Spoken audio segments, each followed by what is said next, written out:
welcome everyone. Thank you very much for tuning in today to the second in our series of ETS Tissue Time, when we talk to people in the tissue industry about the tissue industry. And today it's my great pleasure to introduce Fanis Papakostas, with a distinguished career in the tissue industry and currently holds the role of chairman of the European Tissue Symposium, better known as ETS. So welcome, Fanis. Thank you, Jonathan. Also, Marco Dell'Osso, well known in the tissue industry and in his current role as chairman of ETS Tissue. Good morning. Good morning to Fanis and Jonathan. Good morning, Marco. Good morning to everybody. Good morning to everybody. I'm going to get straight stuck in because what people really want to know at the moment is how COVID-19 has changed society's attitude towards higher hygienic standards. And I think that you're very well placed to tell us a little bit about this, Fanis. Yes, thank you, Jonathan. Yeah, the coronavirus was an unfortunate global event. And this has affected all sorts of industries. Very few industries were benefited from this, but overall, the world has been negatively affected. On the other hand, that has changed the perception of the people about hygiene. The profile of hygiene is raised and is becoming a higher priority. And this is affecting our everyday life. Either we are at home or we are away from home. And we're traveling, we're on the move, we're at the beach, whatever. And we'll take care of ourselves better. And in this context, tissue business is playing an important role, because it's an essential product category to maintain a good level of hygiene. Okay. And people have changed their attitude towards tissue then, you think? Absolutely. I think this is becoming more of a necessity. If people were about to use, let's say, they were using the standard toilet paper every day, but and then from time to time, maybe they'll use a couple of kitchen towel sheets for the bands, or the kitchen bands, or a facial when they got a cold. When they get a cold, now they use more because they sanitize more. So they use the tissue as they use tissue as towels, uses kitchen towel as the hand towels. I mean, whatever.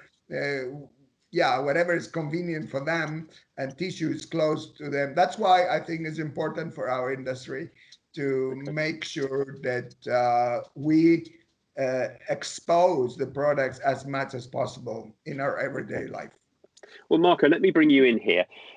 Let's think about the tissue industry and its response to this. But obviously, there's been quite a strong demand for tissue. It's been very robust in that sense. But also there have been different demands upon the tissue industry, more demand for some product, less for others. How would you say that the tissue industry has responded to that? Jonathan, I would use here a word that I think you like particularly, and is the word resilience.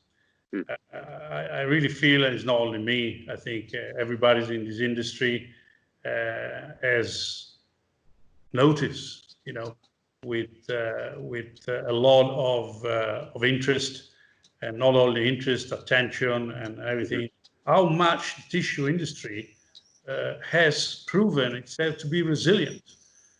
And resilience means a lot, because it means that, as Fanis said, tissue is essential. Tissue is good. Tissue is hygiene. Tissue means that you can use it many different times, during a day of a regular, obviously, human being.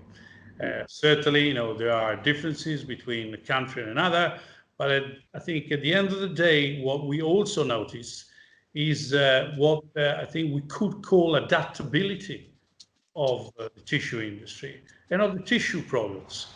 there are certain products that they were normally used in the away from home market, that during this COVID-19 period, they've been implemented by the consumer market. Mm-hmm. Obviously, which means that there was a lot of good in those products, a lot of good quality in it, and obviously specs were right. And that is a very important adaptability at a time when tissue products are used, and I wanted to say this again, many more times a day everywhere. And it's not only at home, but now that the world is getting back to a new sort of normality, you see hotels, restaurants, bars, places that they're opening again, and all these guys, they're going to use more tissue because tissue is good.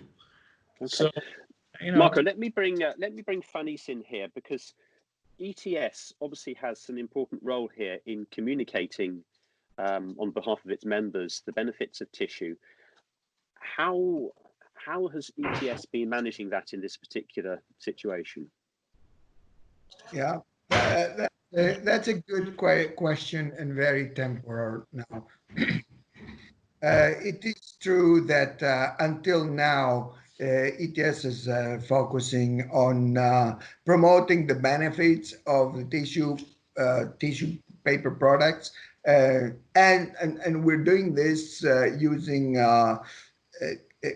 hygiene as a spear of our communication.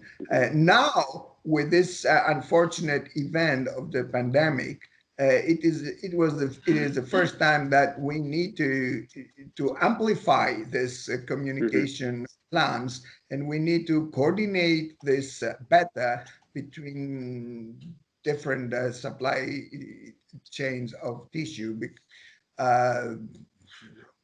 Everybody involved, it would be better if can support and be aligned in this.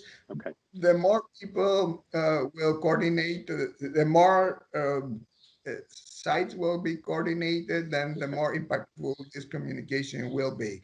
And it has to be aligned and well coordinated. And we're going to do that. So answering your question, we'll keep the spear as a spear of our campaign, this hygienic topic, and we're going to amplify this, and we're going to do is the impact. Okay. So if anything, it's highlighted the benefits of tissue, but also highlighted the need to communicate those benefits. Absolutely. Now is the time that we should do that for the benefit of the whole tissue industry, not only that it's the members of the ETS, but also machine manufacturers, suppliers, technology providers. I mean, all this range will get the benefit from our communication. And that's why I think it's important that we do something a little bit more massive than in the past. Okay.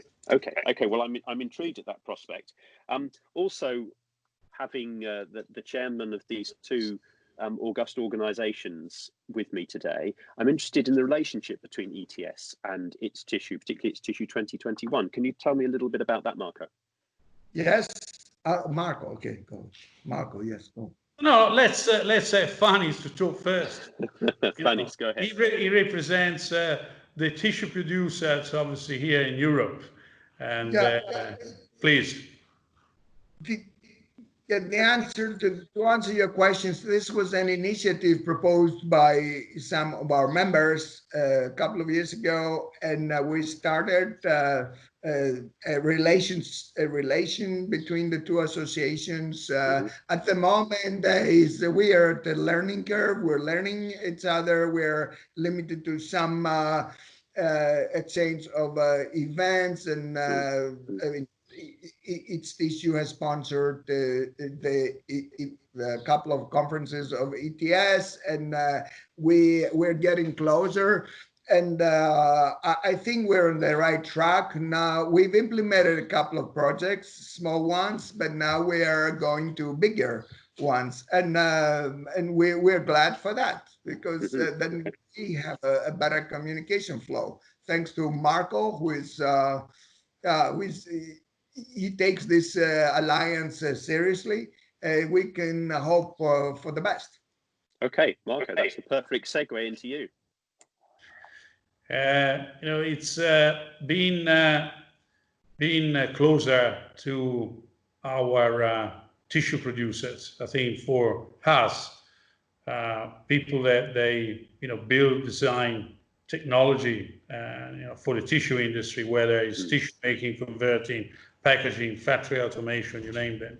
I think it's a great opportunity to learn more, understand better what is going to be the world of tomorrow, because we are all in this business to grow. We are all in the tissue industry to grow. And I think this is not only, valid for Europe. This is valid from all over the world. I believe that as we are all in this industry, I think we should do anything we can to support the growth of our industry through, campaigns, through relationship, through, partnership, through whatever, it can be useful to our, industry, which has been, proven, it's a strong performance recently, and actually, let's say, for the last few decades, let's say. So I believe that we have an interesting future, in front of us. I believe we have to do anything we can to make our industry better. That's, I think, it's a scope, and this is everywhere in the world. So, okay. Well, whatever the future brings, I think we should be fairly confident. We look forward, obviously, to having European Tissue Symposium members again in Lucca for the 4th edition of its tissue from the 7th till the 12th of June of 2021. And obviously, along with them, we will welcome anybody from the world of tissue who will decide to come back to Lucca.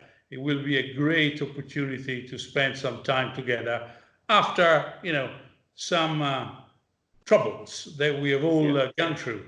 So I would like to thank Fanis for what I think he has been doing, obviously on behalf of European Tissue Symposium and all the associates. I think we have a common view, which is doing whatever we can for this industry. So that's something that is there.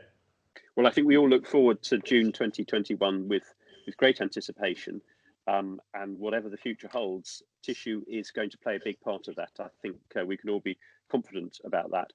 So I'd like to thank both of you, Fanis, Marco, very much indeed. I'm sure we'll be welcoming you back to the ETS Tissue Time in the near future. Thank you very much, and see you again soon. Thank you, Jonathan. Bye, Fanis. See you soon. Ciao a tutti. Ciao, grazie. Viva il tissue. Ciao.